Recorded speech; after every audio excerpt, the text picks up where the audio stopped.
Hello, Claire Hamilton. Hello, Sarah Cox. And hello, fantastic people. Welcome to Teen Commandments, Your Turn. This is the episode where we try to untangle the often bamboozling brains of our teenagers. Is it bamboozling? Yeah, it is, isn't it? Why are you asking me what the words are? You're You're the author. I don't want to go on about being a Sunday Times bestseller. I can't send a text message, babe, without a typo. You know that. What was the good one the other week you sent me with a typo? When you told me you were starting working down the mines. I was told you I was going mining. Well, it's a good career shift. Because weren't we talking about, you were talking about hairdressing, doing your hair done, and you were like, I'm going to be mining. I'm going to go mining. I was like, I think that's going to be more tiring than hairdressing from what I hear about mining. You have to do so many translations of my text, don't you? Don't read them And afterwards I'm like, lol. And so much so we're on the way here this morning and I was trying to make you message a stylist for me and you were like, I'm really checking that I'm writing this wrong because of your notorious typos. You could have been sending her all sorts. Welcome along. Hope you are good. We have a main episode on a Monday, Teen Commandments, and we have Your Turn, which is all about you, babe. If you watch us, hello, on YouTube, we are The Teen Commandments, and leave comments wherever you enjoy us. Comment everywhere. Be it Spotify, on Apple Pods, there's a little review or comment section underneath. Basically, let's do the work for you. Just say it's the best podcast you've ever heard. And a lot of them do, to be fair. Now, at Facebook, Claire is there. She's very active. Go on and find our Facebook page. Sounds so wrong that she's very active. Well, you said that about your mum on the last episode. We made it sound like she was some sort of, I don't know, a pandemic or something. It's as active at the moment. Yeah. What was I banging on about? Yeah, Facebook is there. Yeah. Instagram, you can see us knobbing around. TikTok. Are we on TikTok? Teen Commandments, yeah, on TikTok as well. Wow. We're everywhere. There's no escape. And that's it. Do share these episodes because it really helps so that Claire can give up hairdressing and get into mining. Start a new career down the mines. I think you could really knock a helmet with a light on it, babe. Oh, yeah. Now, well done. Neither of us made a helmet gag there. So question of the week about go-to dance routines. I love Julie Jones. She was banging to Kids from Fame. Oh, yeah, Leroy. Yes, Leroy was gorgeous. Leroy was gorgeous. And then there was that slightly weird one who used to bang away on the piano with the curly hair. We even had the grey sweatshirt, and rah-rah sets. Wow, what a combo. And then on the night that we broke up from junior school, me and my pal Lisa did a full Freedom by Wham routine in our front garden. Fantastic. I remember a birthday party, me and my eldest sister did a dance to White Lines. Oh, did you? Themes of passion flowing through my... And we're like, white lines, doing this dance. It's all about crack and cocaine. Up your nose and through your brain. And you're doing all the... Yeah, we're like, woo! Up your nose, through your brain. Crack, cocaine, yay! I was like 10 or something. Really mad. What about Kerry, please? Kerry says buffalo stance. Yes, I can still do buffalo stance. She said, how do I know full rap but can't remember why I went upstairs? For fuck's sake. So true. Now, do you want to do the full rap now, or are we going to do that on socials after? We'll do it on socials. Okay, good. Looking forward to that. Now, to your brilliant stories, thanks in advance for being awesome. Zoe has been on. Hello, Sara and Clare. I have a boy who's 16 and he's the most sweet, loving and funniest lad. I laugh at all his jokes and think he is the funniest thing ever. I then have a 14-year-old daughter who micromanages me on everything and eye rolls a lot. Your episode on the granddad saying inappropriate things about a double-ended dildo reminded me of when the kids got my mother to say something very inappropriate whilst playing the game Encrypted on Boxing Day last year. Not heard of this game. It sounds quite good.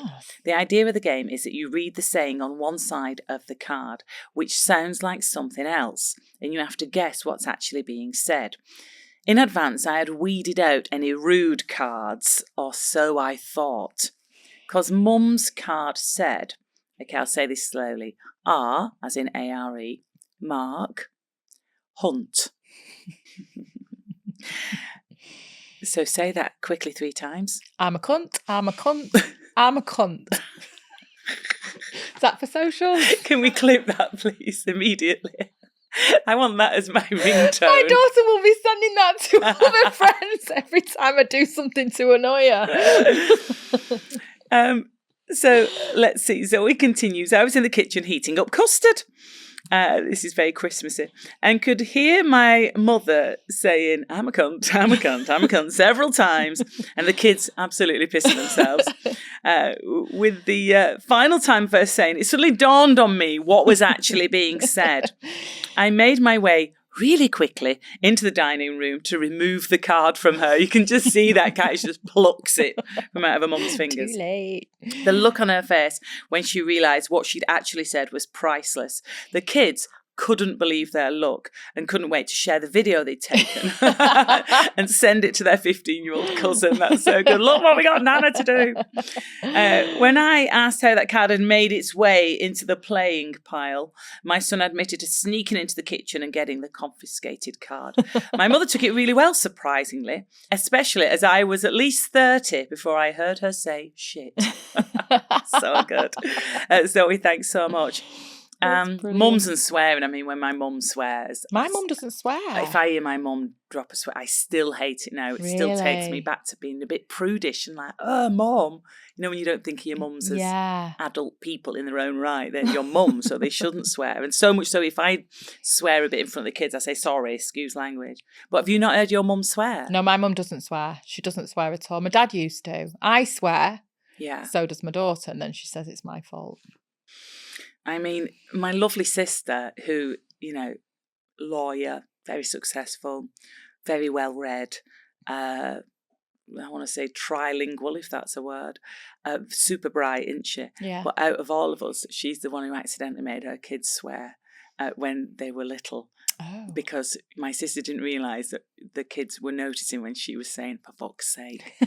And her littlest, youngest one, I think, when she would say it when she was driving along or when she was just trying to do stuff, she didn't know she was saying, she's like, fuck's sake. And my little niece, could be her, when there was a bit of traffic one day, and my sister was like frustrated, this little niece pops up in the background, pipes up from the car seat in the back, going, for fuck's sake, which is just so cute. You can't laugh.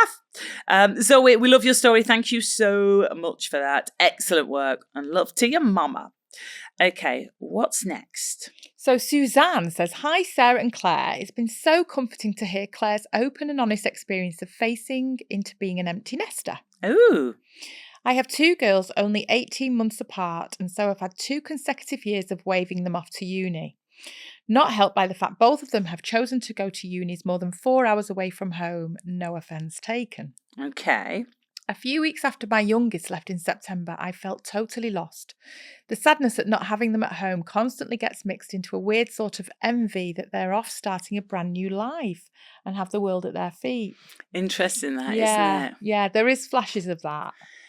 It's really interesting because I was sort of braced for that a little bit because you sort of read about it. You're aware that that's a thing of You're mums. excited for them as well. Yeah, you're excited for them. But I was when Lola went off and stuff, I was thinking, am I going to feel, I wish I had my time again. Yeah. And I've not.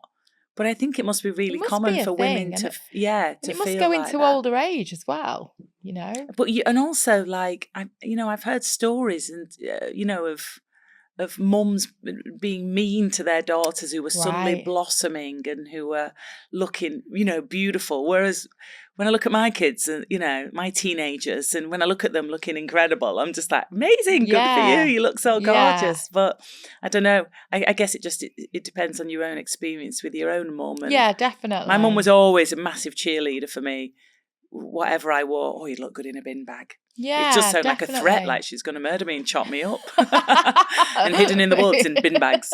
But she was always a massive cheerleader. So I think you do, as you're taught a little bit, how you're parented, you end up parenting like that. Yeah, do you think? Yeah, but you must. Because your mum's like just thinks you're the bee's knees. Oh, my mum, yeah, definitely. But I do think you just get little flashes of like, not necessarily on them, but you do think, oh, that's the end of an era for me, and what about me? And what but is am there I gonna envy do? there though of what they're doing? No, I just think maybe it's just not for me, but maybe there is. Maybe that.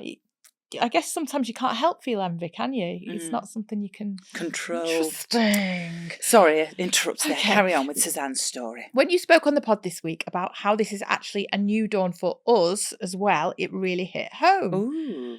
I've really pulled myself up by my bootstraps, in brackets, quite literally. I've even fought off worries about Dr. Martens looking like a cry for help at my age and bought the most amazing pair. Oh, and at this point, Claire raises a gorgeous leg to reveal. Looks quite corned beefy in this light, if I'm honest. Yeah, don't look at it on YouTube, it's fine. But some very nice olive Doc Martens. I complimented you on this morning. Yes. As we were trooping across the car park. I was like, Yes. they're so nice, those boots. Yeah, good for you, Suzanne. It's a sign of the times when you get your dockies out.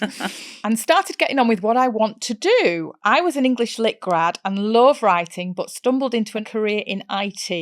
And I've signed up to a creative writing course and made sure it was face-to-face with actual strangers so I can expand on all my horizons a little. Very nice. I wouldn't have dreamt of doing that before. Oh, so is that because of the pod? Have we inspired someone? This, Suzanne, this means everything. Thank you, Vet. I want a frame. It's not all bum holes, you see. We're not just talking shit. Suzanne, that's so nice to hear. Thanks so much. Ah. Well, it's your movement. It's your empty nest movement, inspiring a whole generation of women. I'm going to have to kick them out again. I know, that's a problem. You're going to have to explain to them to get back out of your house. So she says, I really feel like I'm finding my new self. I even found the courage to give a group of lippy kids a right mouthful when I caught them smashing bottles on the path where I walk my dog. For anyone out there about to go through it, don't worry, it will all be okay. Suzanne, beautiful. Thank you so much. Good for you. She might be a best-selling author before we know it with her creative writing. Emotional after it all. Nice, well done, Suzanne. Any stories, guys, if you just want to share how much we've inspired you over the months with every pod, do let us know. hello@teencommandments.co.uk. To go and get fingered. Yeah, exactly. We won't wait for bated breath that we've inspired a lot of you with a lot of things. Do let us know your stories, though. We absolutely love them. Okay, so Mrs. Williams here of Shagging on the Pavement story, remember? Yeah, I think an old couple on the way back from the pub spotted and asked if they were all right. They were like, yep, carried on. You carry on, enjoy it while you're young, they said, I think. You mentioned wanting to hear any losing virginities stories. Well, here goes, and buckle up. Wow. Thanks so much. About 4 months, I love how casually she writes this, about 4 months before shagging on the pavement, we decided we were serious enough to go for it, to pop our cherries together. And I had seen enough films to know that it had to be special. I was a total swot, so I knew I could get away with ringing my mum at dinner time and faking illness to give us the whole afternoon to enjoy ourselves. The boyfriend, however, planted the seed the night before. Unfortunate turn of phrase there, that is confusing. And took the whole day off. Despite having hours together, we both bottled it and did naught but snog solid for what felt like an eternity. Oh. Brackets, how did we do that back in the day? I mean, snogging. I used to love it. Love snogging, but now cannot be asked asked with snogging. Are you joking? We ended up daring each other to take off clothing, and eventually we embarked on our romantic moment. Cute. It was over in 2 minutes. It was underwhelming, to say the least, but we did it. Hurrah. We decided we could do better, though. And we hatched a plan for us both to take the next day off, too, thinking it'd be easier now we'd both kicked off our illness narrative. Anyway, time for me to go home after we'd popped our cherries together. And I knew enough to know that I couldn't flush or bin the used Johnny, so I thought I'd take it with me, popping it in my inner blazer pocket. And off I toddled. It wasn't long before. Now this, I can't deal with this. There's not a lot on this pod that stops me in my tracks, but the smell of jizz is just too much. I just can't cope. Candles? No, too much. Yeah, what, for a jizz candle? It wasn't long before I could smell the jizz and started getting paranoid. On my walk home, I saw the dad of a school friend approaching and total panic set in. I thought he'd smell the jizz too. I mean, what? How smelly is this jizz? I thought he'd smell the jizz too and tell me, ma'am. So I did what I thought was best. I picked the Johnny out of my pocket and threw it over the fence of the nearest house. Only I misjudged it and it didn't go over. It stuck to the fence, like an X-rated version of one of those sticky men toys we used to throw at the wall and watch them tumble down. I just legged it and ignored my mate's dad, hoping he wouldn't clock me. So next day we both faked illness and I headed round to my boyfriend's again, much more confident this time. We got straight to it and we had a fabulous morning until we heard voices. His mum and sister had come back unexpected. Ew. Fuck, she says, caps lock. Both fully naked and sweaty, adrenaline kicked in, and the only place I could hide was the airing cupboard in his room. I got in, crouching down, my heart pounding in my chest, and I heard his mam come in. She'd taken his sister to the dentist and had popped back to check on him as she was worried he was poorly. See, the beauty now of mobile phones, this would be a text, wouldn't it? Yeah. How you feeling, son? Any better? Yeah. I was convinced she could hear my heartbeat and would sense me shaking against the door. She was concerned about his sweating. Oh, God. And I had to hide in there while his mum took his temperature, got paracetamol and a wet flannel. Not joking, that wet flannel will come in handy, actually, in a moment. And he had to persuade her that he'd be okay and that she could leave, which she did eventually. When I got out of the cupboard, my legs were wobbly from crouching. I'd done a little piss on the clean towels. Oh, no, the poor thing. And I'd overheated as it was red hot in there. At least you managed to stay in there. I mean, it's just the trauma of this. That is just awful. You only think this stuff happens in films and in comedies and stuff. But that must have just been awful, especially doing a little wee on the towels just with nerves. Awful. This is a cracking story, by the way. Yeah, Thank you so much. Fast forward, she said, and I'm now a stepmom to 4 with a very respectable job. They have no idea what a dirtbag I used to be. The pod is the best, and I've sent it to multiple pals. Love you, girls. We love you too. I just feel like there's gold in them there hills with Mrs. Williams. Do keep in touch, Mrs. Williams, with any more stories. Thank you so much. You're brilliant. Top quality stuff. Where are we off to next? So this next one is from Kelly, and it's from the Facebook page, and it just demonstrates how fabulous this community Your is. little face glows when you mention your Facebook pals. They're all new besties. Hi, Kelly. Also, just glancing through this story, I love that Kelly doesn't want to be anonymous. Absolute badass. So Kelly says, my sister and I used to take the kids to a riverside festival every summer. It'd be a novelty taking the park and ride bus into town. One year we went when I was feeling a little rough, but I wasn't rough enough to cry off our trip. Well, they bought the ticket. She's like, I'll be fine. She's like, what's the worst that can happen? Well, when we arrived at the festival, the smell of all the food stalls suddenly made me feel a little rougher. Then the summer sun seemed to be blistering too, but I plodded on. Oof. We found a pub bench type table and I sat opposite my brother-in-law with my 2 kids and his 2 kids while my sister went off to get food. All of a sudden I thought, oh shit, I'm going to be sick. I grabbed a carrier bag and was sick in the bag. But the force of being sick also made me shit out a ton of watery diarrhea. Oh my God. Oh, no. All this while my poor brother-in-law just looked on. Oh my God. Poor woman. I love this stuff. It's horrific. I mean, that sensation. I mean, it's bad enough being sick. It's bad enough being sick in front of people in a bag. Also in front of your kids, your brother-in-law. Brother-in-law, niece, though. nephew, It's all not the even family. your husband, it's your brother-in-law. It's like, this is so awkward. And he must have been like, what the fuck? And then pooing yourself in a catastrophic in public. a poonami. Oh my God. Oh, to make matters worse, I was wearing a black boob tube jumpsuit. That's my favourite bit. I had to get my poor 8-year-old, in brackets at the time, to follow close behind me so no one could see anything to the Portaloo. Stand there. Stand right. I know it's smelly, but stand right there. Okay, mummy. Oh, God. All I had was a 2-litre bottle of strawberry-flavoured water. I had to strip off and clean myself with that. Oh my God, that would have been sticky. Then put my now wet strawberry shitty smelling jumpsuit back on and walk back to my sister. Can I just say being sticky from strawberry water is the least of her worries at this point as well. Yeah. Oh. Yeah, that's so very true. Oh my God. I then had to get the bus home while stinking of strawberry shits. The way you delivered that was beautiful. Especially because you glanced up at me and went, strawberry shits. Strawberry shits. Oh. I've since sold the jumpsuit on Vinted. What?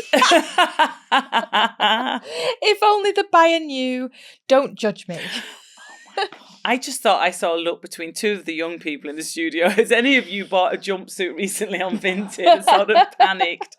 Was that what you were wearing at the works do last Christmas? There might be a few listeners now going to get that jumpsuit, going, smelling it. I am now slightly paranoid. Someone's going to be like, I bought that jumpsuit. Maybe they should have a little history section on Vinted. Like, what is this item of clothing been through? What's happened to it? I mean, Kelly, that is an extraordinary story. Thank you so much. This is why I love the Facebook page. This is so much fun. I don't need to go anywhere anytime. I just get on there and it's brilliant. What do you mean? I just like you can't become a hermit. You can't become a hermit just to read the Facebook page. What are you doing tonight? I'm going on my Facebook page. Go over there, see what's happening over there with Claire on her Facebook page. Don't worry, you'll get to meet Claire because she's on it all the time. She loves it. It's her world. Make sure you leave comments everywhere, wherever you listen to us, on YouTube as well. If you watch, thanks ever so much. Share eps, send it to people that you love, please. And we will see you Monday for our main episode. It's whizzed by, hasn't it, today? Such great stories. Keep them coming in. hello@teencommandments.co.uk, and we'll see you Monday. And Claire, even if you smelled like strawberry shits, I would still always love you. I still wear your shitty jumpsuit. Oh, that's beautiful. I love you, babe. Love you. Bye, lovely people. See you next time. Bye.